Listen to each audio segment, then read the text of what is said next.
Bad habits ഒന്നും തന്നെ ഇല്ലാത്തവർക്ക് പോലും ക്യാൻസർ കാണപ്പെടുന്നുണ്ട്.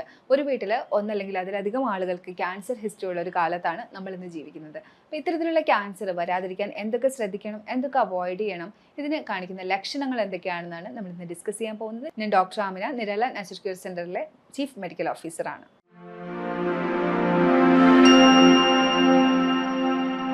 ക്യാൻസർ കണ്ടീഷനെ കുറിച്ച് ഒരുപാട് അവയർനെസ് ഉള്ള കാലം തന്നെയാണിത്. അതുപോലെ തന്നെ ഒരുപാട് എഡ്യൂക്കേഷനും ഇതിനെക്കുറിച്ച് കൊടുക്കുന്നുണ്ട്, അവയർനെസ് കൊടുക്കുന്നുണ്ട്. ഒരു ക്യാൻസർ പേഷ്യൻ്റ് ഉള്ള വീടെന്ന് പറയുമ്പോൾ അവിടുത്തെ ഓരോ വ്യക്തികളും മാനസികമായിട്ട് ബുദ്ധിമുട്ട് അനുഭവിക്കുന്ന ഒരു കണ്ടീഷനാണ്. അവരുടെ അവസ്ഥ കാണുമ്പോഴായാലും എപ്പോഴും പറയുന്നൊരു കാര്യമാണിത്, ലൈഫ് ത്രെട്ടനിങ് ആണ് എന്നുള്ളത്. ഇന്ന് ഒരുപാട് ട്രീറ്റ്മെൻറ്റും കാര്യങ്ങളും ഒക്കെ ഉള്ളതുകൊണ്ട് തന്നെ മോസ്റ്റ് ഓഫ് ദ കേസും ഒരുപാട് കേസുകളും ക്യാൻസർ വന്നിട്ടുള്ള കേസുകൾ നമുക്ക് ജീവിതത്തിലേക്ക് തിരിച്ചു കൊണ്ടുവരാൻ കഴിയുന്നുണ്ട്. വളരെ റെയർ ആയിട്ടുള്ള മ്യൂട്ടേറ്റഡ് കേസ് മാത്രമാണ് ജീവഹാനിയൊക്കെ സംഭവിച്ചു വരുന്നത്. ക്യാൻസർ പേഷ്യൻറ്റിൻ്റെ ഹെൽത്തിൻ്റെ ആസ്പെക്റ്റുകളിൽ ചില ആസ്പെക്റ്റുകളിൽ നമുക്കൊന്നും ചെയ്യാൻ കഴിയില്ല. കാര്യം ഫിസിക്കൽ ആസ്പെക്റ്റ് എന്ന് പറയുമ്പോൾ അവിടെ അവരുടെ ബോഡി ഓൾറെഡി ഫൈറ്റിംഗ് ആണ്. ഫിനാൻഷ്യലി നമുക്കൊന്നും ചെയ്യാൻ കഴിയില്ല. സോഷ്യൽ, സ്പിരിച്വൽ ആൻഡ് മെൻ്റൽ ആ ഒരു ആസ്പെക്റ്റ് നമുക്ക് കുറച്ചൊന്ന് ഇമ്പ്രൂവ് ചെയ്ത് കൊടുക്കാൻ കഴിയും. ഇത് അവരുടെ ജീവിതത്തിനെ കൂടുതൽ മെച്ചപ്പെടുത്തുകയും അവരുടെ ലൈഫ് ക്വാളിറ്റി ഇമ്പ്രൂവ് ചെയ്യാനായിട്ട് സഹായിക്കുകയും ചെയ്യും. അതുപോലെ തന്നെ ഫിസിക്കൽ ആസ്പെക്റ്റിനെ ഇമ്പ്രൂവ് ചെയ്യാനായിട്ട് അവരുടെ ഫുഡിനകത്ത് വൈറ്റമിൻസ്, മിനറൽസ് ഒക്കെ കൃത്യമായിട്ടുള്ള അളവിലുണ്ട് എന്ന് ഉറപ്പ് വരുത്തുക. പിന്നെ ഒരു കാര്യം, ഇവർ കീമോതെറാപ്പി ഒക്കെ എടുക്കുന്ന സമയമാണെങ്കിൽ ഉറപ്പായിട്ടും ഡയറ്റിന് വലിയ രീതിയിലുള്ള കോൺട്രിബ്യൂഷൻസ് ചെയ്യാൻ കഴിയില്ല. പോസ്റ്റും അതുപോലെ തന്നെ പ്രീയും ആയിട്ടായിരിക്കും ഇവർക്കൊരു കെയർ കൊടുക്കാനായിട്ട് കഴിയുന്നത്. During the chemotherapy, during the treatment ഒരുപാടൊന്നും നമുക്ക് പരീക്ഷണങ്ങൾ നടത്താൻ കഴിയില്ല. പല കണ്ടൻറ്റും ബോഡിയിൽ കൂടി വരുന്ന ഒരു അവസ്ഥയായിരിക്കും. അപ്പോൾ ഡയറ്റ് കൂടി ചെയ്യുകയാണെങ്കിൽ അവർക്കത് താങ്ങാൻ പറ്റില്ല. അവർക്ക് ഡയറ്റ് ചെയ്യാൻ പറ്റില്ല എന്നുള്ളതാണ്. വിൽ പവറൊക്കെ ഉള്ള ചില ആളുകൾ ചെയ്യാറുണ്ട്. പക്ഷേ പല കണ്ടൻറ്റും ശരീരത്തിൽ കൂടി വരാനായിട്ടുള്ള സാധ്യതയുള്ളതുകൊണ്ട് ഡോക്ടേഴ്സ് തന്നെ പറയും നോർമലായിട്ടുള്ള ഫുഡ് കഴിച്ചാൽ മതി എന്നുള്ളത്. ഉറപ്പായിട്ടും post cancer treatment, post cancer therapy ഒക്കെ നിങ്ങൾക്ക് എടുക്കാവുന്നതാണ്. അത് നിങ്ങൾക്ക് കൂടുതൽ നല്ല ഒരു ആരോഗ്യം തരാനും പിന്നീടുള്ള ജീവിതം കൂടുതൽ ബ്യൂട്ടിഫുൾ ആക്കാനും കൂടുതൽ ലൈഫ് ലോങ് നിങ്ങൾക്ക് നല്ല ആരോഗ്യം കിട്ടാനും ഒക്കെ ആ ഒരു തെറാപ്പി നിങ്ങളെ ഹെൽപ്പ് ചെയ്യും. ശരീരം ക്യാൻസർ സെൽസുമായിട്ട് ഫൈറ്റ് ചെയ്യുമ്പോൾ ബോഡി കാണിക്കുന്ന കുറച്ച് ലക്ഷണങ്ങളുണ്ട്. അതിലൊരു 9 എണ്ണം നമുക്കിവിടെ ഡിസ്കസ് ചെയ്യാം. അതിൽ ഒന്ന് എന്ന് പറയുന്നത് പെട്ടെന്നുണ്ടാകുന്ന വെയ്റ്റ് ലോസ് ആണ്. ഈ ഒരു വ്യക്തിക്ക് പെട്ടെന്ന് വെയ്റ്റ് ലോസ്, ആർക്കായാലും ഒരു വെയ്റ്റ് ലോസ് പെട്ടെന്ന് ഉണ്ടാവുന്നുണ്ട്. അത് ഹൈപ്പോതൈറോയിഡിസം അല്ല, നിങ്ങൾക്ക് വൈറ്റമിൻസിൻ്റെ ഒന്നും കുറവ് വന്നതല്ല എന്നുണ്ടെങ്കിൽ നിങ്ങളതൊരു ഒരു ഡോക്ടറിനെ കണ്ട് എനിക്ക് ഇങ്ങനെ പെട്ടെന്ന് വെയ്റ്റ് ലോസ് വരുന്നുണ്ട് എന്ന് ഒന്ന് പറയുക.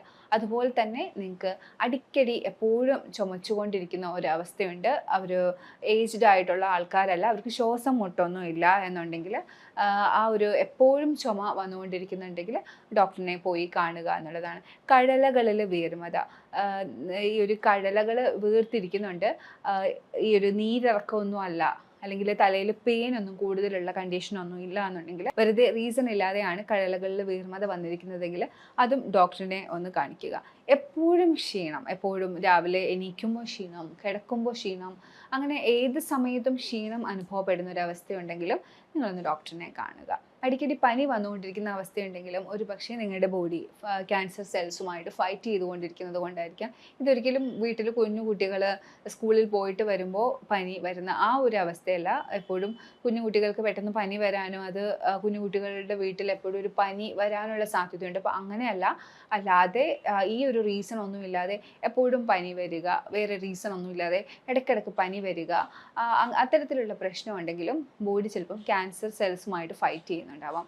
രാത്രി കാലങ്ങളിൽ ചൂട് കൂടുക, സ്വെറ്റിംഗ് കൂടുക, അത്തരത്തിലുള്ള പ്രശ്നങ്ങളുണ്ടെങ്കിലും ശ്രദ്ധിക്കേണ്ടതുണ്ട്. ബോഡി ഈ ഒരു ക്യാൻസർ ഫൈറ്റിംഗ് നടക്കുന്നത് കൊണ്ടായിരിക്കാം നിങ്ങളുടെ ബോഡിയിൽ അത്തരത്തിൽ ഹീറ്റ് കൂടി വരുന്നത്. അതുപോലെ നമുക്ക് എല്ലാവർക്കും അറിയാവുന്ന ഒന്നാണ് മുഴകൾ, തടിപ്പ് എന്നൊക്കെ പറയുന്നത്. അപ്പോൾ ഇത്തരത്തിൽ മുഴകൾ അല്ലെങ്കിൽ തടിപ്പ് ഒക്കെ ഉണ്ടെങ്കിൽ ഒന്ന് ഡോക്ടറിനെ കാണിക്കുക. അത് ഏതെങ്കിലും തരത്തിലുള്ള ഒരു ക്യാൻസറിൻ്റെ ലക്ഷണമാണോ എന്നറിയാനായിട്ട്. മിക്കുള്ളതും അത് ബിനൈൻ തന്നെ ആയിരിക്കും. ഒരു ലിമിറ്റഡ് സ്ഥലത്ത് മാത്രമേ ആ ഒരു സെൽ ഗ്രോത്ത് ഉണ്ടാവുള്ളൂ. എന്നിരുന്നാൽ കൂടി അത് അവിടെ തന്നെ ഇരുന്നിരുന്ന് അതത് പുറത്തേക്ക് വളരുന്നൊരവസ്ഥയിലേക്ക് എത്തിക്കാതെ റിമൂവ് ചെയ്യുന്നതായിരിക്കും എപ്പോഴും നല്ലത്. അതുപോലെ തന്നെ മറുകുകൾ ഉള്ളത്, അത് ഇറഗുലറായിട്ട് വളർന്നു വരുന്നത് ഉണ്ടെങ്കിൽ അത് ശ്രദ്ധിക്കുക. അത് ചിലപ്പോൾ ഒരു ക്യാൻസറസ് ഗ്രോത്ത് ആയിരിക്കാം. അതിന് വളർച്ച കൂടുന്നുണ്ടെങ്കിൽ അതൊരു ക്യാൻസറസ് ഗ്രോത്ത് ആയിരിക്കും. അതുപോലെ തന്നെ വട്ടത്തിനായിരിക്കില്ല, അത് ഇറഗുലറായിട്ട് ഇങ്ങനെ വളർന്നു വരുന്ന മറുകുകളുണ്ടെങ്കിൽ ഉറപ്പായിട്ടും ഒരു ഡോക്ടറിനെ കാണിക്കണം. അതുപോലെ തന്നെ വിശപ്പ് കുറയുന്നത്, സ്റ്റൂളിൽ ടോയ്ലറ്റിൽ പോകുമ്പോൾ മലത്തിൽ രക്തത്തിൻ്റെ അംശം കാണുന്നത്, ഇത്തരത്തിൽ അടിവയറ് വേദന വരുന്നത് എപ്പോഴും ഇത്തരത്തിൽ ഡേഞ്ചറസ് ആയിട്ട് ഫീൽ ചെയ്യുമ്പോൾ മാത്രം. ഇപ്പോൾ ബ്ലഡ് കാണുമ്പോൾ ചിലപ്പോൾ പൈൽസിൻ്റെ ഇഷ്യൂസ് ആയിരിക്കും. അപ്പോൾ അങ്ങനെ അല്ലാണ്ട് അടിക്കടി ബ്ലഡ് കാണുക, പൈൽസിൻ്റെ ഒന്നും ഇല്ല എന്നുണ്ടെങ്കിൽ അതൊരു ഡോക്ടറിനെ കാണിക്കേണ്ട ആവശ്യമുണ്ട്. അതുപോലെ തന്നെ ഈ പറഞ്ഞ അടിവയറിലെ വേദന നിങ്ങൾക്ക് PCOD അല്ലെങ്കിൽ ഡിസ്മെനോറിയയോ അങ്ങനെ പീരീഡ്സ് ആവുന്ന സംബന്ധമായിട്ടുണ്ടാകുന്ന വേദനയോ അതൊന്നുമല്ല. ഈ ഒരു റീസണും അല്ലാതെ ഒരു അടിവയറ്റിലെ വേദന വരുന്നുണ്ട്, എപ്പോഴും വേദന വരുന്നുണ്ടെങ്കിൽ ഉറപ്പായിട്ടും ചിലപ്പോൾ ക്യാൻസർ സെല്ലോ അല്ലെങ്കിൽ എന്തെങ്കിലും ഒരു വീർമതയോ ആ ഒരു ഭാഗത്ത് ഉള്ളത് കൊണ്ടായിരിക്കും ആ ഒരു വേദന വരുന്നത്.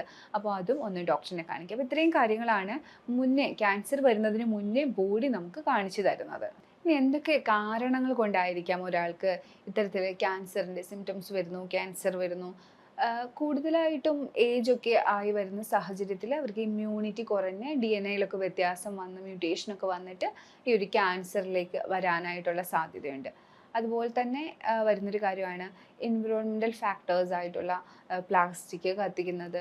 ഇപ്പോൾ ജോലിപരമായിട്ടുള്ള ഇപ്പോൾ ആസ്പെറ്റോസിൻ്റെ ഒക്കെ കീഴിൽ വർക്ക് ചെയ്യുന്ന ആൾക്കാർ, അത് മേക്കിംഗ് ചെയ്യുന്ന ആൾക്കാർക്ക് ഇപ്പോൾ അതിൻ്റെ സംബന്ധമായിട്ടുള്ള ക്യാൻസർ വരാറുണ്ട് ലങ്സിലൊക്കെ. അപ്പോൾ ഇത്തരത്തിൽ എൻവിറോൺമെൻറ്റൽ ഫാക്ടേഴ്സ് ഒരു 20% ഒക്കെ കോൺട്രിബ്യൂട്ട് ചെയ്യുന്നുണ്ട്. പ്ലാസ്റ്റിക് ആയാലും ഇതുപോലെ പൊല്യൂഷൻസ് ആയാലും ഒക്കെ ഒരു 20% ഒക്കെ കോൺട്രിബ്യൂട്ട് ചെയ്യുന്നുണ്ട്. ബാക്കി വരുന്നത് ഹെറിഡിറ്ററി ആയിട്ട് വീട്ടിൽ അങ്ങനെ ഒരു പാരമ്പര്യം ഉണ്ടെങ്കിൽ വരാം. ഇല്ലെങ്കിൽ കഴിക്കുന്ന ഭക്ഷണത്തിൽ വരുന്ന അമിതമായിട്ടുള്ള ഒരു ആഡഡ് ഷുഗറും അതുപോലെ തന്നെ pH കൂടുതലായിട്ട് ബോഡിയിൽ വരുന്ന സാഹചര്യങ്ങളും നമ്മൾ ഉണ്ടാക്കുക. അതിപ്പോൾ എപ്പോഴായാലും ഭക്ഷണത്തിലൂടെ തന്നെ ആയിരിക്കുമല്ലേ pH കൂടുതലായിട്ടുള്ളത്. pH കൂടുതലായിട്ട് ബോഡിയിൽ വന്നു കഴിഞ്ഞാൽ, അതായത് ആസിഡിക് നേച്ചർ ബോഡിയിൽ കൂടുതലായിട്ട് വന്നു കഴിഞ്ഞാൽ ക്യാൻസർ സെൽസ് ആക്റ്റീവ് ആവാനുള്ള സാധ്യതയുണ്ട്. അപ്പോൾ അതും ഒരു ക്യാൻസർ വരാനുള്ളൊരു കാരണമാണ്. അതുപോലെ തന്നെ വൈറൽ ഇൻഫെക്ഷൻസും ബാക്ടീരിയൽ ഇൻഫെക്ഷൻസും ഒക്കെ അടിക്കടി വരുന്നുണ്ടെങ്കിൽ ഓങ്കോജീൻസ് പെട്ടെന്ന് ആക്റ്റീവ് ആവാനുള്ള സാധ്യതയുണ്ട്. ഇത്തരത്തിൽ ക്യാൻസർ സെൽസ് ആക്റ്റീവ് ആവാതിരിക്കാനും അതുപോലെ തന്നെ ക്യാൻസർ പിടിപെടാതിരിക്കാനും നമ്മൾ എന്തൊക്കെ ശ്രദ്ധിക്കണം? കൂടുതലായിട്ടും ഫാമിലി ഹിസ്റ്ററി ഉള്ളവരാണ് ഇത്തരം കാര്യങ്ങളൊക്കെ കൂടുതൽ കോൺഷ്യസ് ആയിട്ട് നോക്കി കാണുന്നത്. അല്ലെങ്കിൽ ശരീരത്തിൽ എവിടെയെങ്കിലും മുഴയുടെ ഇത് വന്നിട്ടുണ്ട്, തടിപ്പ് വന്നിട്ടുണ്ട്, അവർക്കൊക്കെ ഇതിന് കുറച്ച് കൺസേൺ കൂടുതലായിരിക്കും. ഉറപ്പായിട്ടും സെൽസ് നല്ല ആക്റ്റീവ് ആയിരിക്കാനും ഡീടോക്സിഫിക്കേഷൻ നടക്കാനും ബോഡിക്ക് ഒരു ബാലൻസ് ഉണ്ടാവാനും നല്ലൊരു വ്യായാമം നിങ്ങൾ നിർബന്ധമായിട്ടും ചെയ്യുക. അത് 5 അല്ലെങ്കിൽ 10 മിനിറ്റെങ്കിലും അറ്റ്ലീസ്റ്റ് ഒരു വ്യായാമം ചെയ്യുക. നിങ്ങൾക്ക് 30 ഒരു മണിക്കൂറോ നിങ്ങളുടെ ഇഷ്ടത്തിനനുസരിച്ച് ആ വ്യായാമം നിങ്ങൾക്ക് കൂട്ടാവുന്നതാണ്. അടുത്തതായിട്ട് ആൻറ്റി ക്യാൻസറസ് ഫുഡ് അതെന്തൊക്കെയാണെന്ന് നമുക്കൊന്ന് നോക്കാം. ആൻറ്റി ഇൻഫ്ലമേറ്ററി ഫുഡ് പോലെ തന്നെയാണ് ആൻറ്റി ക്യാൻസറസ് ഫുഡ്. പക്ഷേ ക്യാൻസറിനെ പ്രതിരോധിക്കുന്ന കുറച്ച് കാര്യങ്ങളും കൂടി ഞാനിതിൽ ഉൾപ്പെടുത്തിയിട്ടുണ്ടെന്നേ ഉള്ളൂ.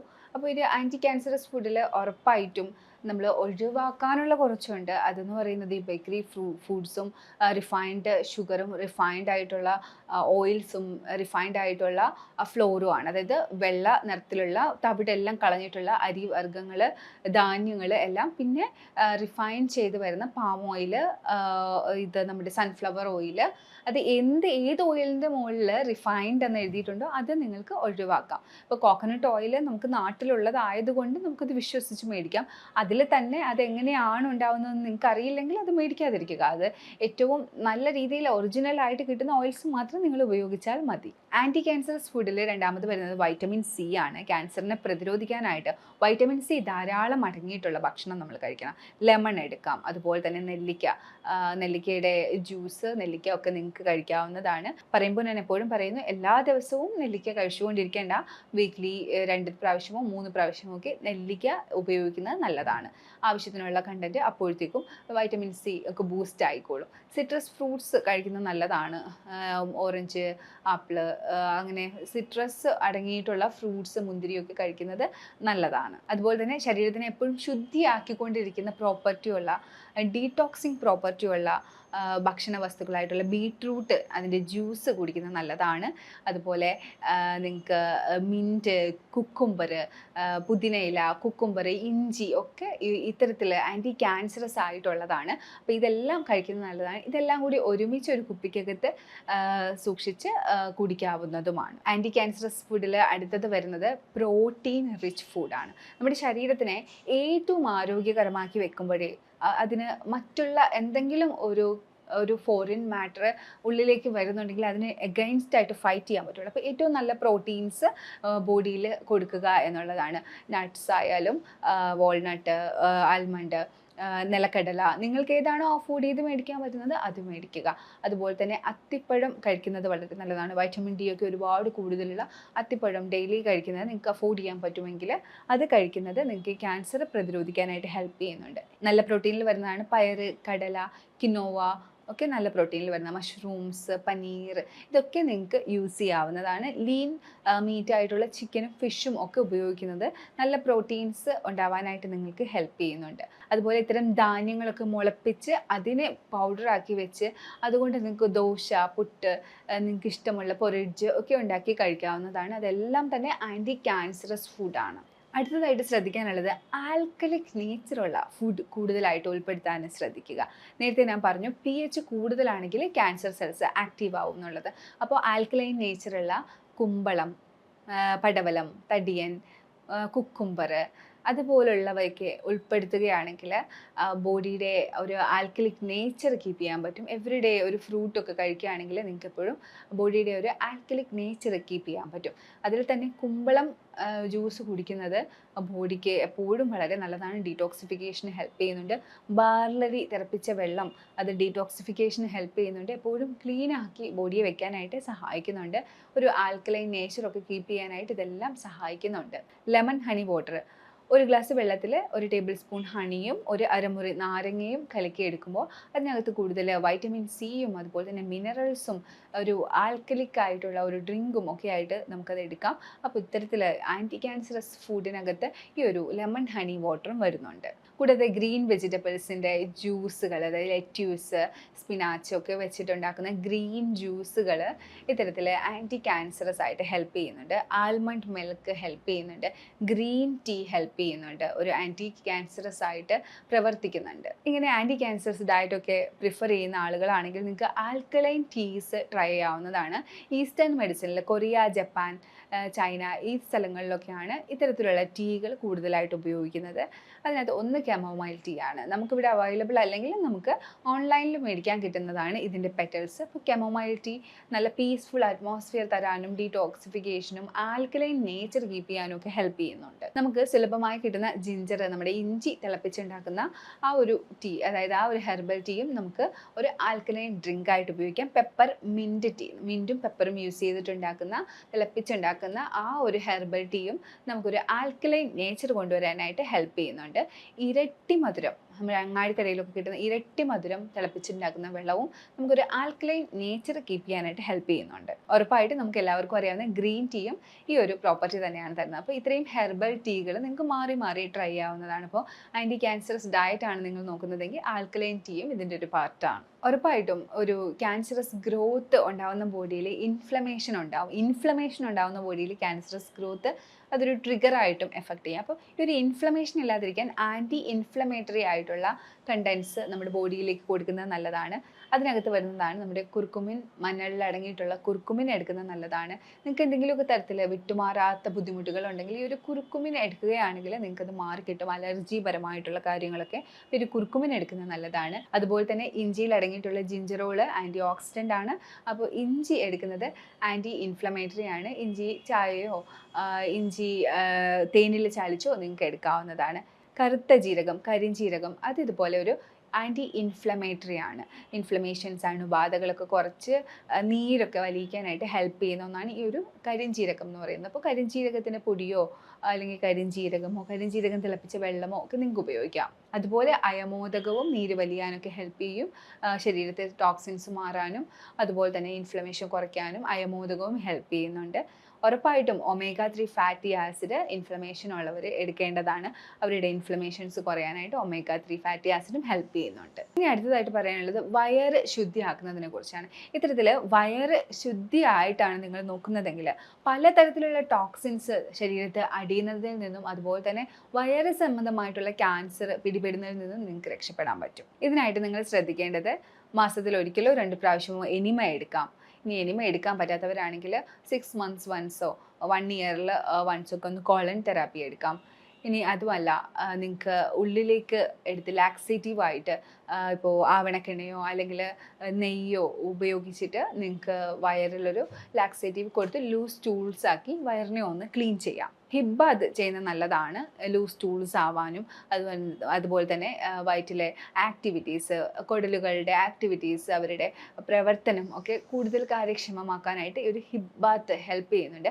അബ്ഡോമിനൽ പാക്സ്, അതായത് 4 മടക്കാക്കി തുണി വെറ്റ് ചെയ്ത് വയറ്റത്തിടുന്ന ആ ഒരു പ്രോസസ്സും ഇതേ സെയിം രീതിയിൽ വേറൊരു രീതിയിലൊരു എഫക്റ്റ് തരുന്നുണ്ട്. മറ്റേത് ഡിപ്പാണ്, വെള്ളത്തിനകത്ത് ഇങ്ങനെ മുങ്ങിക്കിടക്കുന്നത് കൊണ്ട് ഓർഗൻസ് ഒക്കെ ഒന്ന് ഹൈഡ്രേറ്റ് ആവാനൊക്കെ ഹെൽപ്പ് ചെയ്യും.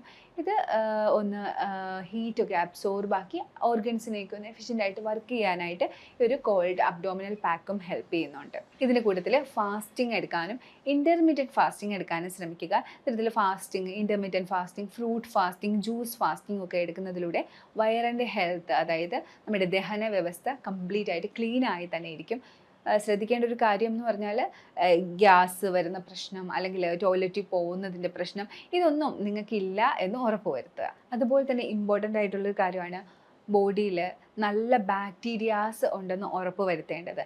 അതായത് നമ്മുടെ കുടലിനകത്തുള്ള നല്ല ബാക്ടീരിയാസ് നല്ല അളവിലുണ്ടെങ്കിൽ മാത്രമേ ശരീരത്തിലെ എല്ലാ ആക്ടിവിറ്റീസും നല്ല രീതിയിൽ നടക്കുകയുള്ളൂ. നമ്മുടെ സെല്ലിനേക്കാളും കൂടുതൽ നല്ല ബാക്ടീരിയാസ് ഉണ്ടെന്നാണ് പറയപ്പെടുന്നത്. അപ്പോൾ വേണം നമുക്ക്. അപ്പോൾ അത്തരത്തിൽ ഒരുപാട് നല്ല ബാക്ടീരിയാസ് ഇല്ലാത്ത സ്ഥിതി വന്നു കഴിഞ്ഞാൽ നമ്മുടെ ബോഡിയിൽ ആ ഒരു ഇംബാലൻസ് ഉണ്ടാകും. അതുപോലെ തന്നെ മോശം ബാക്ടീരിയാസ് കൂടുതൽ വന്നിട്ട് നമുക്ക് മിനറൽസിൻ്റെയും വൈറ്റമിൻസിൻ്റെയും ഒക്കെ ഡെഫിഷ്യൻസീസ് വരാനുള്ള സാധ്യതയും ഉണ്ട്. അപ്പോൾ വൈറ്റമിൻസ്, മിനറൽസ് ഒക്കെ ഡെഫിഷ്യൻ്റ് അല്ല എന്നും ഉറപ്പ് വരുത്തണം. നമ്മളിങ്ങനെ ആൻറ്റി ക്യാൻസറസ് ആയിട്ടുള്ള ഒരു ലൈഫ് ആഗ്രഹിക്കുന്നുണ്ടെങ്കിൽ വൈറ്റമിൻസും മിനറൽസും ഒക്കെ കറക്റ്റ് അളവിലാണ് നമ്മുടെ ബോഡിയിലുള്ളതെന്ന് ഇടയ്ക്കൊന്ന് വിലയിരുത്തണം. Vitamin D, vitamin B complex, vitamin D, E എല്ലാം ഒരു നല്ല ക്വാണ്ടിറ്റി തന്നെ ആവശ്യത്തിനുള്ളത് എല്ലാം ഉണ്ട് എന്ന് ഉറപ്പ് വരുത്തണം. മിനറൽസ് ആയിട്ടുള്ള സിങ്ക്, മഗ്നീഷ്യം ഒക്കെ ഉണ്ടെന്ന് കൃത്യമായിട്ട് അറിഞ്ഞിരിക്കുന്നത് നല്ലതാണ്. ഇതിൻ്റെയൊക്കെ സപ്ലിമെൻറ്റ്സും അല്ലെങ്കിൽ ഇത് അടങ്ങിയിട്ടുള്ള ഫുഡും കഴിക്കാനായിട്ട് പ്രത്യേകമായിട്ട് ശ്രദ്ധിക്കണം. ഇത്രയും കാര്യങ്ങളൊക്കെ ശ്രദ്ധിക്കുന്നുണ്ടെങ്കിൽ ഇനി അവസാനമായിട്ട് നല്ല രീതിയിൽ വെള്ളം കുടിക്കുക. 3 മുതൽ 4 ലിറ്റർ വരെ വെള്ളം കുടിക്കുക. നല്ല ഉറക്കം, ഒരു 6 മണിക്കൂർ മുതൽ 9 മണിക്കൂർ വരെ ഉറങ്ങിയാൽ മാത്രമേ ശരീരത്തുണ്ടാകുന്ന ചെറിയ ചെറിയ ഡാമേജ് ബോഡിക്ക് ഒന്ന് ഹീൽ ചെയ്ത് കൊണ്ടുവരാൻ പറ്റുള്ളൂ. അപ്പോൾ നല്ല ഉറക്കവും അതുപോലെ തന്നെ മൈൻഡ്ഫുൾനെസ്സും പ്രാക്ടീസ് ചെയ്യുക. സ്ട്രെസ്സ് ഒരുപാട് എടുക്കുന്നില്ല. സ്ട്രെസ് എടുക്കുന്നുണ്ടെങ്കിൽ എന്തെങ്കിലും ഒരു കാരണമുണ്ട് നിങ്ങൾ സ്ട്രെസ് എടുക്കാനെങ്കിൽ ആ ഒരു കാരണം പരിഹരിക്കാൻ പറ്റുന്നത് അല്ലെങ്കിൽ ഒരു കൗൺസിലിങ്ങോ അല്ലെങ്കിൽ ഒരു തെറാപ്പിയോ എടുത്തുകൊണ്ട് ആ ഒരു പ്രശ്നം മാറ്റുക എന്നുള്ളതാണ്. സ്ട്രെസ്സ് എല്ലാവർക്കും ഉണ്ട്, പക്ഷേ അതിനെ മാനേജ് ചെയ്യാൻ ഓരോരുത്തരും അറിഞ്ഞിരിക്കണം. അല്ലെങ്കിൽ ചെറിയ ചെറിയ പ്രശ്നങ്ങൾ വലുതായി മാറും. നമ്മുടെ ശരീരത്തിൻ്റെ ആരോഗ്യ പ്രശ്നങ്ങൾ വലുതാക്കി ഈ സ്ട്രെസ്സിന് മാറ്റാൻ കഴിയും. അപ്പോൾ സ്ട്രെസ്സ്, ഉറക്കം, വെള്ളം ഇതും കൂടി നിങ്ങൾ നിയന്ത്രിക്കുക. ഈ ഒരു 8 കാര്യങ്ങൾ നിങ്ങൾ ശ്രദ്ധിക്കുകയാണെങ്കിൽ നിങ്ങൾക്ക് ക്യാൻസർ വരാനുള്ള സാധ്യത ഒരുപാടേറെ തന്നെ നിങ്ങൾക്ക് കുറച്ച് നിർത്താം. അതിലൊന്ന് ആൽക്കലൈൻ നേച്ചർ ബോഡിക്ക് കീപ്പ് ചെയ്യുക. കുമ്പളം അങ്ങനെയുള്ളതൊക്കെ കഴിച്ചിട്ട് ആൻറ്റി ക്യാൻസറസ് ഡയറ്റ് എടുക്കുക, ആൻറ്റി ഇൻഫ്ലമേറ്ററി ഡയറ്റ് എടുക്കുക, നല്ല പ്രോട്ടീൻ നല്ല അളവിൽ എടുക്കുക. അതുപോലെ തന്നെ വൈറ്റമിൻസ്, മിനറൽസിൻ്റെ ബാലൻസ് ഉണ്ടെന്ന് ഉറപ്പ് വരുത്തുക. എക്സസൈസ് ചെയ്യുക. ഗട്ടിൻ്റെ ആ ഒരു ബാലൻസ്, ഗട്ട് ബാലൻസ്, പ്രോബയോട്ടിക് കാര്യങ്ങളെല്ലാം ബാലൻസിലാണെന്ന് ഉറപ്പ് വരുത്തുക. നന്നായിട്ട് ഉറങ്ങുക. അപ്പോൾ ഇത്രയും കാര്യങ്ങൾ നിങ്ങൾ കൃത്യമായിട്ട് നോക്കുന്നുണ്ടെങ്കിൽ നമുക്ക് ക്യാൻസർ വരാനുള്ള സാധ്യത ഒരുപാടേറെ കുറച്ചെടുക്കാം. ഇനി കുറച്ച് ശീലങ്ങൾ, നമ്മൾ ചെയ്തു വരുന്ന കുറച്ച് ശീലങ്ങൾ നമുക്ക് ക്യാൻസർ വരാനുള്ള സാധ്യത കൂട്ടുന്നുണ്ട്. അതായത് നമ്മൾ രാവിലെ എഴുന്നേറ്റ് ചായയും എന്തെങ്കിലുമൊക്കെ ബേക്കറി ഐറ്റംസും കഴിക്കുന്ന ശീലം പണ്ടേ തുടർന്ന് വരുന്ന കുറേ ഫാമിലീസ് ഉണ്ട്. അപ്പോൾ ഈ ചായ കഴിക്കുന്ന സമയത്ത് ഒരു ബിസ്ക്കറ്റ് അല്ലെങ്കിൽ ഒരു കേക്ക് ഒക്കെ കഴിച്ച് ശീലിച്ചു പോയവരുണ്ട്. അപ്പോൾ ഇത്തരത്തിൽ രാവിലെ തന്നെ ഇത് ഉള്ളിലേക്ക് ചെല്ലുമ്പോൾ അത് ഡയറക്റ്റ് നമ്മളെ കുടലുമായിട്ട് ബന്ധപ്പെട്ടിട്ടാണുള്ളത്. അപ്പോൾ ഈ എന്തൊക്കെ പറഞ്ഞാലും ബേക്കറിയിൽ നിന്ന് മേടിക്കുന്ന ഈ സാധനങ്ങളിൽ റിഫൈൻഡ് ഓയിൽസും റിഫൈൻഡ് ഷുഗറും അതുപോലെ തന്നെ റിഫൈൻഡ് ഫ്ലോറും ആണ് ഉപയോഗിച്ചിരിക്കുന്നത്. അതിപ്പോൾ നമ്മൾ വയറ്റിനൊരു ബുദ്ധിമുട്ടായിട്ടാണ് വരുന്നത്. അപ്പോൾ കാലക്രമേണ ഇതൊരു പ്രശ്നമായിട്ട് മാറാം. മാറാം. അല്ലെങ്കിൽ നിങ്ങളുടെ ബോഡി ഓൾറെഡി ഒരു ക്യാൻസർ ഫൈറ്റിങ്ങിൻ്റെ മോഡിൽ നിൽക്കുന്ന സമയത്ത് ഇതൊരു ട്രിഗറിങ് ഫാക്ടറായിട്ട് മാറാം. അതുപോലെ തന്നെ രാവിലെ തന്നെ കുടിക്കുന്ന ഈ ചായ, അതിനകത്തെ തേയില, അതിൽ വന്ന മായം, അത് ഒരു മോർണിംഗ് ഫസ്റ്റ് ഫുഡ് ആയതുകൊണ്ട് ഡയറക്റ്റ് ഒരു ട്രിഗർ ഫാക്ടറായിട്ട് മാറാനുള്ള സാധ്യതയുണ്ട്. ഇനി ചെയ്തു വരുന്ന ഒരു മിസ്റ്റേക്ക്, കാലാകാലങ്ങളായിട്ട് ചില വീടുകളിൽ ഒരുപാട് ഏറെ മുളക് പൊടിയും ഓയിലും ഉപയോഗിച്ച് കുക്ക് ചെയ്യാറുണ്ട്. അത് അവർ അങ്ങനെയാണ് കുക്ക് ചെയ്യുന്നത് എന്നുള്ളൊരു രീതിയിൽ അങ്ങനെ കുക്ക് ചെയ്യാറുണ്ട്. അപ്പോൾ ഇത്തരത്തിലുള്ള ഓയിലും സ്പൈസസും സ്പൈസി ആയിട്ടുള്ള ഒരു എരിവും ഒക്കെ ഉള്ളിൽ ചെല്ലുമ്പോൾ അത് കുടലിൻ്റെ സംബന്ധമായിട്ടുള്ള ആരോഗ്യത്തിന് കോട്ടം വരുത്തും. അപ്പോൾ നല്ല ബാക്ടീരിയാസിന് കുറവ് വരാം. നല്ല ബാക്ടീരിയാസിൻ്റെ അഭാവത്തിൽ ഒരു ബാഡായിട്ടുള്ള മോശമായിട്ടുള്ള ബാക്ടീരിയാസ് ഒരുപാട് ഏറെ വളർന്നു വരാം. അങ്ങനെ ഡെഫിഷ്യൻസീസ് ഉണ്ടാവാം. അത് ഒരു ട്രിഗറായിട്ട് മാറാം. അങ്ങനെ കുടലിൻ്റെ ഹെൽത്ത് നശിക്കുന്ന രീതിയിലുള്ള ആക്ടിവിറ്റീസ് ചെയ്യാതിരിക്കുക. ഉറപ്പായിട്ടും കാർബോഹൈഡ്രേറ്റ് കൂടുതലായിട്ട്, റിഫൈൻഡ് ആയിട്ടുള്ള കാർബോഹൈഡ്രേറ്റ് കൂടുതലായിട്ട് ഉപയോഗിക്കുന്നത് ഇതുപോലെ തന്നെ ഡിസ്ബയോസിസിന് കാരണമാകും. നല്ല ബാക്ടീരിയാസിന് ഫുഡ് ഉണ്ടാവില്ല, എന്നാൽ മോശം ബാക്ടീരിയാസ് പെട്ടെന്ന് വളർന്നു കൂടുകയും ചെയ്യും. അങ്ങനെ ഡിസ്ബയോസിസ് ഉണ്ടായി നല്ല ഒരു ആരോഗ്യം ഉണ്ടാവാതെ ഇമ്മ്യൂണിറ്റി കുറഞ്ഞ് അത് സെൽസിനെ ആക്റ്റീവ് ആക്കാനായിട്ടുള്ളൊരു അറ്റ്മോസ്ഫിയർ ക്രിയേറ്റ് ചെയ്ത് കൊടുക്കാം. ശരീരത്തിൽ pH കൂടുന്ന രീതിയിലുള്ള ഭക്ഷണ രീതി, അതായത് ആഡഡ് ഷുഗർ, ഈ എയറേറ്റഡ് ഡ്രിങ്ക്സ്, അതെല്ലാം കൂടുതലായിട്ട് കുടിക്കുകയാണെങ്കിൽ ശരീരത്തിൽ pH ലെവൽ കൂടുകയും ഇത് ക്യാൻസർ സെൽസിനെ, ഓങ്കോ സെൽസിനെ ആക്റ്റീവ് ആക്കാനായിട്ട് ഹെൽപ്പ് ചെയ്യുകയും ചെയ്യും. അപ്പോൾ എന്ത് ചെയ്യും, ഒരു ചെറിയൊരു പെർസെൻറ്റേജ് ക്യാൻസറിൻ്റെ ചാൻസ് ഉള്ളത് അതിന് ഡബിളായിട്ട് മാറാനുള്ള സാധ്യതയുണ്ട്. അടുത്തത് റിഫൈൻഡ് ഓയിൽസ് ആണ്. Palm oils, sunflower oils. ഇത്തരത്തിൽ റിഫൈൻ ആയിട്ട് വരുന്ന ഓയിൽസ്, അതിനകത്ത് omega-6 ഫാറ്റി ആസിഡാണ്. എത്രയും പെട്ടെന്ന് ശരീരത്തിൽ ഇൻഫ്ലമേഷൻസ് ഉണ്ടാക്കുന്ന omega-6 ഫാറ്റി ആസിഡ്സ് ശരീരത്തിലേക്ക് വന്നു ചേർന്ന് കഴിഞ്ഞാൽ പെട്ടെന്ന് തന്നെ ഇൻഫ്ലമേഷൻസ് ഉണ്ടാകുന്നു. അതുവഴി ഇമ്മ്യൂണിറ്റി കുറയുന്നു. ഇൻഫ്ലമേഷൻ തന്നെ ഡയറക്റ്റ് എന്ത് ചെയ്യുന്നു, സെൽ ഗ്രോത്ത് കൂട്ടാനായിട്ട് ഹെൽപ്പ് ചെയ്യുന്നു, ട്രിഗർ ചെയ്യുന്നു. അപ്പോൾ ഇത്തരത്തിലുള്ള ആക്ടിവിറ്റീസ് ചെയ്യാതിരിക്കുക എന്നുള്ളതാണ്. ലാക്ക് ഓഫ് എക്സസൈസും അതുപോലെ തന്നെ ലാക്ക് ഓഫ് സ്ലീപ്പും സ്ട്രെസ്സ് കൂടുതൽ എടുക്കുന്നതും ഇതിനകത്തൊരു ഫാക്ടർ തന്നെയാണ്. അപ്പോൾ ഇത്രയും കാര്യങ്ങളാണ് നമ്മൾ അവോയ്ഡ് ചെയ്യാനാണ്. ഡോണ്ട് ഡൂസ്, ഇതൊന്നും നിങ്ങൾ ചെയ്യാതിരിക്കുക. അപ്പോൾ ഞാൻ പറഞ്ഞ കാര്യങ്ങളിൽ ഈ കാര്യങ്ങൾ ചെയ്യാതിരിക്കുക. അതുപോലെ തന്നെ നേരത്തെ പറഞ്ഞ 8 കാര്യങ്ങൾ ചെയ്യുക. അപ്പോൾ അതിൻ്റെ ലക്ഷണങ്ങൾ ഞാൻ എക്സ്പ്ലെയിൻ ചെയ്തു. ആ ലക്ഷണങ്ങളിൽ എന്തെങ്കിലുമൊക്കെ നിങ്ങൾ ഫേസ് ചെയ്യുന്നുണ്ട്, അതിനെ ഞാൻ എക്സ്പ്ലെയിൻ ചെയ്ത് തന്നായിരുന്നു. ഇനിയിപ്പോൾ വൈറ്റമിൻ ഡി അല്ലെങ്കിൽ ഇത് കുറവുണ്ടെങ്കിൽ അങ്ങനെ ചെയ്യരുത്, കുട്ടികളുള്ള വീടാണെങ്കിൽ പനി വരുന്നത് കാര്യമാക്കരുതെന്നൊക്കെ. അപ്പോൾ അതൊന്നുമല്ല, റീസൺ ഇല്ലാത്ത രീതിയിൽ ഞാൻ പറഞ്ഞ എന്തെങ്കിലും സിംറ്റംസ് നിങ്ങൾക്ക് കാണിക്കുന്നുണ്ട്, അത് വലിയ രീതിയിൽ നിങ്ങളെ ബുദ്ധിമുട്ടിക്കുന്നുണ്ട്, ഇല്ലെങ്കിലും നിങ്ങൾക്ക് അടിക്കടി അങ്ങനത്തെ പ്രശ്നം വരുന്നുണ്ട്, ബുദ്ധിമുട്ടൊന്നുമില്ല, പ്രശ്നം വരുന്നുണ്ടെങ്കിൽ ഉറപ്പായിട്ടും ഒരു ഡോക്ടറിനെ കൺസൾട്ട് ചെയ്ത് ഒരു ബ്ലഡ് ടെസ്റ്റ് എടുക്കുന്നത് വളരെ നല്ലതായിരിക്കും. അപ്പോൾ ഇത്തരത്തിലുള്ള പ്രശ്നങ്ങൾ നിങ്ങൾക്കുണ്ടെങ്കിൽ ഇല്ലെങ്കിലും നിങ്ങൾക്ക് പേടിയുണ്ട് എന്നുണ്ടെങ്കിൽ ഞാൻ പറഞ്ഞ രീതിയിലുള്ള ഈ ഒരു ഡയറ്റ് നിങ്ങൾക്ക് ഫോളോ ചെയ്യാവുന്നതാണ്. ഇനി പേടിയില്ലെങ്കിൽ പോലും നിങ്ങൾക്ക് ആ ഒരു ഡയറ്റ് ഫോളോ ചെയ്യാവുന്നതാണ്. നല്ലൊരു ഹെൽത്തി ലൈഫിന് വേണ്ടിയിട്ട് ഈ ഒരു ഡയറ്റും ഈ ഒരു ജീവിതശൈലിയും നിങ്ങളെ ഹെൽപ്പ് ചെയ്യുന്നതാണ്. അപ്പോൾ ഇനി കൂടുതലായിട്ട് ഇതിനെക്കുറിച്ച് വേറെ എന്തെങ്കിലും നിങ്ങൾക്ക് അറിയാനുണ്ടെങ്കിൽ ഈ കാണുന്ന നമ്പറിലേക്ക് നിങ്ങൾക്ക് കോൺടാക്റ്റ് ചെയ്യാവുന്നതാണ്. നമുക്ക് ഓൺലൈൻ കൺസൾട്ടേഷനും ഓഫ്ലൈൻ കൺസൾട്ടേഷനും ഇൻ പേഷ്യൻ്റ് ഫെസിലിറ്റിയും അവൈലബിൾ ആണ്. ഇനിയൊരു വീഡിയോയിലേക്ക് കാണുന്നവരേക്കും ബൈ.